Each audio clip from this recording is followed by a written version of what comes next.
Keto Curried Tofu Scramble. Remember to subscribe, comment, share and like it. Click on the bell to be informed of the latest videos uploaded. Thanks. Preparation time, 5 minutes. Cooking time, 5 minutes. Servings, 1. Ingredients: 100 grams firm tofu, crumbled. 1 clove garlic, minced. 30 grams red bell pepper, diced. 15 grams shallots, thinly sliced. 1 tablespoon chopped spring onions. 1 tablespoon olive oil.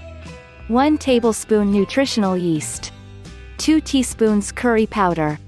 Procedure: 1. Heat olive oil in a pan. 2. Add garlic, bell peppers, and shallots. Sautee until aromatic. 3. Add crumbled tofu and stir for 2 to 3 minutes. 4. Mix in curry powder and nutritional yeast. 5. Season as needed with salt and pepper. 6. Top with spring onions and serve.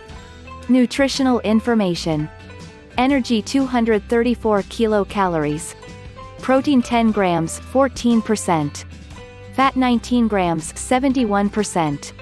Carbohydrates 9 grams 15%. Fiber 3.4 grams.